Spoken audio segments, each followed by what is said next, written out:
ஆதிசங்கரரோட வாழ்க்கை அது ஒரு ஞான பெருங்கடல். அத்வைத தத்துவத்தை பாரதம் முழுக்க மறுபடியும் நிலைநிறுத்தின அவருடைய அந்த திக்விஜய பயணம் இருக்கே, அது பல தெய்வீக அற்புதங்கள் நிறைஞ்சது. அந்த நிகழ்வுகளையும் அதுக்குள்ள ஒளிஞ்சிருக்கிற ஆழமான ஆன்மீக அர்த்தங்களையும் பத்தி தான் நாம இப்போ பார்க்க போறோம். வாங்க, நாம வெறும் கதைகளை மட்டும் கேட்டுட்டு போறது நம்ம நோக்கம் அல்ல. ஒவ்வொரு அற்புதத்துக்கு பின்னாடியும் நமக்காக, நம்ம வாழ்க்கைக்காக என்ன பாடம் இருக்குன்னு நாம ஒன்னா சேர்ந்து புரிஞ்சுக்க முயற்சி பண்ணலாம். நம்மளோட இந்த ஞானப் பயணம் ஆதிசங்கரரோட சின்ன வயசுல நடந்த அற்புதங்கள்ல இருந்து ஆரம்பிக்குது. அப்புறமா அவரோட குருபக்தியோட உச்சத்தையும் பரக்காய பிரவேசம்ங்கிற அந்த ஆச்சரியமான யோக சித்தியையும் பத்தி பார்ப்போம். தொடர்ந்து அவர் போன இடங்கள் எப்படி ஆன்மீக ரீதியா புத்துயிர் பெத்துச்சுன்னு தெரிஞ்சுக்கிட்டு கடைசியா இந்த எல்லா நிகழ்வுகள்ல இருந்தும் நாம என்ன கத்துக்கலாம்னு யோசிக்க போறோம். ஆதிசங்கரரோட அந்த தெய்வீக சக்தி அவர் பெரிய திக்விஜய யாத்திரையெல்லாம் போறதுக்கு முன்னாடியே காலடியில ஒரு சின்ன பிரம்மச்சாரியா இருந்தப்பவே வெளிப்பட ஆரம்பிச்சிருச்சு. வாங்க அந்த கதைகள்ல இருந்து ஆரம்பிக்கலாம். ஒரு நாள் இளம் சங்கரர் பிச்சை கேட்டு ஒரு வீட்டுக்கு போறாரு. அந்த வீட்டுல ஒரு அம்மா இருந்தாங்க. ஆனா அவங்க வீட்ல அப்படி ஒரு வறுமை. சங்கரருக்கு கொடுக்கறதுக்கு அவங்க கிட்ட எதுவுமே இல்ல. ஒரே ஒரு நெல்லிக்கனி, அதை தவிர வேற எதுவும் இல்ல. ஆனா அந்த அம்மா தங்கிட்ட இருந்த அந்த ஒரே ஒரு நெல்லிக்கனியையும் ரொம்ப மனசார சங்கருக்கு கொடுத்தாங்க. அந்த தன்னலமில்லாத பக்தியை பார்த்த இளம் சங்கரோட மனசு உருகிடுச்சு. உடனே மகாலட்சுமிய மனசுல நினைச்சு கனகதாரா ஸ்தோத்திரம் ஒரு சக்தி வாய்ந்த துதிய பாட ஆரம்பிச்சாரு. அப்போ என்ன நடந்தது தெரியுமா? அந்த ஏழை பெண்ணோட குடிசை மேல தங்க நெல்லிக்கனிகளா மழை கொட்டுச்சு. பாருங்க, இதிலிருந்து நம்ம கத்துக்க வேண்டிய பாடம் ரொம்ப சிம்பிள். உண்மையான பக்தியும் எந்த பிரதிபலனும் எதிர்பார்க்காத கருணையும் ஒன்னு சேரும்போது நடக்கவே நடக்காதுன்னு நம்ம நினைக்கிற விஷயங்கள் கூட நடக்கும்.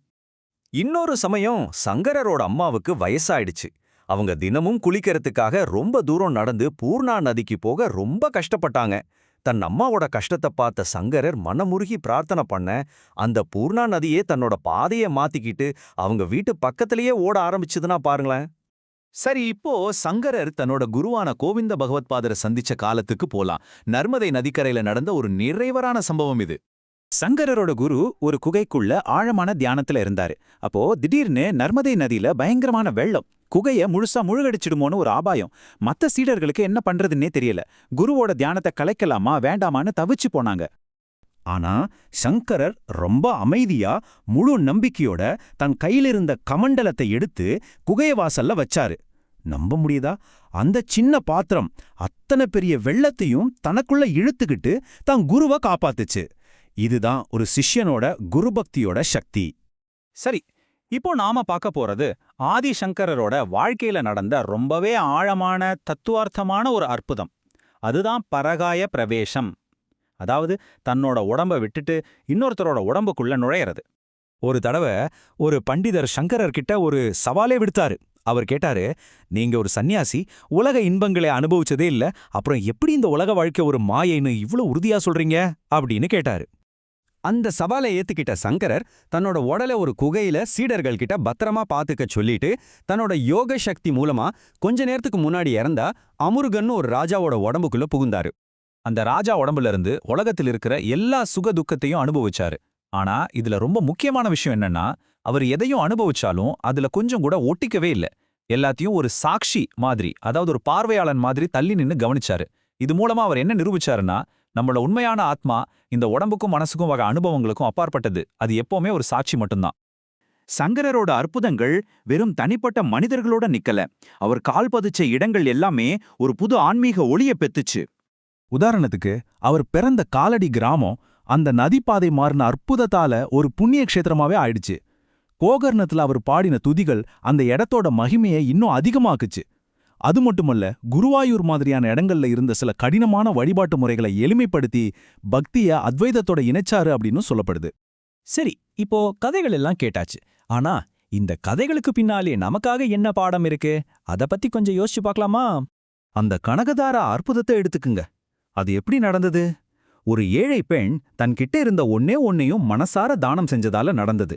இப்ப நாம நம்மளையே கேட்டுக்கணும், நம்ம கிட்டே இருக்கிறத நாம உண்மையா மத்தவங்களோட பகிர்ந்துக்கிறோமா? அடுத்து, அந்த நதிப்பாதை மாறின அற்புதம், அதுக்கு காரணம் என்ன? தன் தாய் மேல சங்கரர் வச்சிருந்த அளவு கடந்த கருணையும் பக்தியும் தான். நம்மளோட அன்றாட வாழ்க்கையில நம்ம குடும்பத்துல நாம பக்தியையும் அன்பையும் எப்படி சமமா கொண்டு போறோம்? கடைசியா பரகாய பிரவேசம். அது நமக்கு என்ன சொல்லுது? வாழ்க்கையில வர்ற சுகம் துக்கம் எல்லாமே கொஞ்ச காலம்தான். அதுல சிக்கிக்காம ஒரு சாட்சியா தள்ளி நின்னு நம்ம வாழ்க்கைய நம்மால பார்க்க முடியுமா? இதுதான் அத்வைதம் நமக்கு கொடுக்கிற ஒரு பெரிய சவால். ஒரு முக்கியமான விஷயம், நாம இங்க பார்த்தது ஆதிசங்கரரோட தெய்வீக வாழ்க்கைங்கிற பெரிய சமுத்திரத்துல ஒரு சில துளிகள் மட்டும்தான். இது ஒரு முழுமையான விளக்கம் கிடையாது. நீங்க இன்னும் ஆழமா தெரிஞ்சுக்க ஆசைப்பட்டீங்கன்னா அவரோட வாழ்க்கை வரலாறு சம்பந்தப்பட்ட மூல நூல்களை படிச்சு பாருங்க. அது ஒரு அற்புதமான அனுபவமா இருக்கும். இந்த பதிவை பார்த்த உங்க எல்லாருக்கும் எங்களுடைய மனமார்ந்த நன்றி. கியான் கோஷ் இது ஒரு பன்மொழி சேனல். இங்க நாங்க ஆங்கிலம், இந்தி, மராத்தி, தமிழ், வெங்காலின்னு பல மொழிகள்ல ஆன்மீக ஞானத்தை பகிர்ந்துக்கிறோம். கூடிய சீக்கிரம் இன்னும் பல முக்கிய மொழிகளும் வரப்போகுது. சனாதன தர்மத்தோட காலத்தால் அழியாத பொக்கிஷங்களை உங்களுக்கு எளிமையா தெளிவா கொண்டு வந்து சேர்க்கறது தான் எங்க நோக்கம்.